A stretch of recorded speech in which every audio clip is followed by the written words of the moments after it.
just want people to know, like, you know, it's easy to fall for marketing online. There's like, what, 300 pop-up brands? There's so much, I gotta tell you, yes, there's so much brilliance online. No, I there mean, is marketing brilliance. Marketing brilliance online. I look at all these websites and all the time and energy they've put into that, because that is their marketing. That is their business. They don't have a physical location. They're not building beds like Spencer. No, they're not. But that's not their Franklin. And they don't have a retail store to actually showcase their goods. Right. So that is their location. So they don't owe any. Like technically, most of these pop-up brands. Yeah. We've opened up a lot of them. There's tons of them out there. We're going to do lots of reviews on them. They're not held accountable to any customer truly, except for the person who's willing to call over and over again and ship back the mattress and get a new one and all that kind of stuff. So they just write it off as a loss, and it's no big deal to them because their marketing is doing such a good job of pumping their revenue. Yes. That's all they need. They need a lot of revenue so they can just keep going, and then they sell, and then they're done. I was talking before you came. Yeah, exactly. I was talking to a supplier that came in today, and before you. And he was telling me it's called an acquisition cost. How much those guys are actually paying? They're up to $750 now.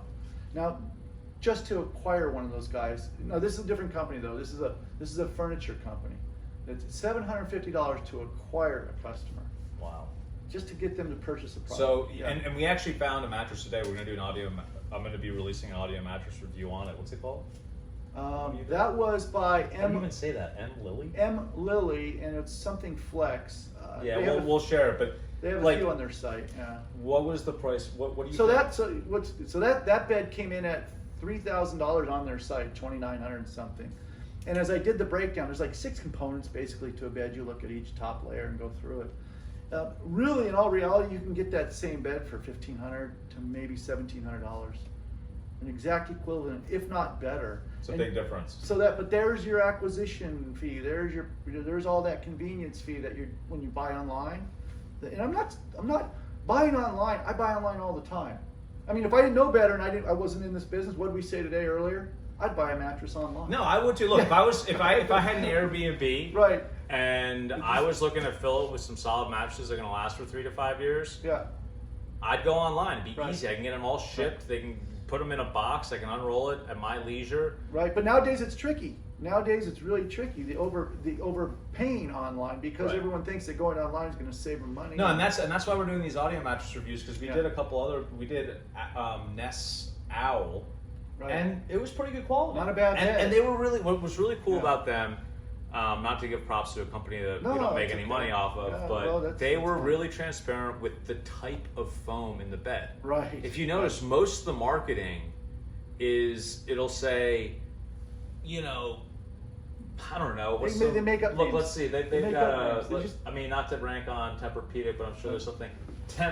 Tempur APR plus support layer. It's a proprietary name. And Tempur-Pedic actually makes their own foam, so they're not a good example. Which is rare. But so something I've learned is a low grade foam is a 1.5 pound. Below that, so a 1 pound, 1.2, 1.2. Is that 12 and 10? That would be, no, 1.2 pounds. 1.2 pound. Yeah. What's the difference between 1.2 pound and like a 15 ILD? That's indention load deflection. That's a density, so it's a little different.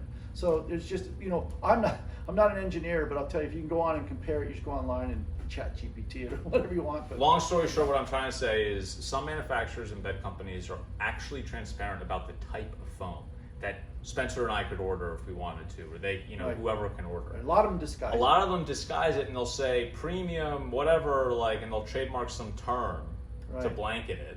Right. And really, it's like some POS foam that's not going to last. Right. So our audio mattress reviews are a breakdown of beds that we can't open up like we have been on YouTube, but that Spencer can give his honest and unbiased because I know all the suppliers. I'll dig into it. I'll just dig right into it. Call suppliers, and they get back to us for the most sometimes. Yeah. Not all. Yeah. They get worse points if they don't. We did a review the other day on which one was that one we did? The Klitsa?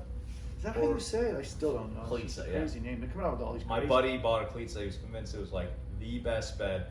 And to their credit, it's a solid bed. Actually, but that wasn't even it. There was another one we did. The plank.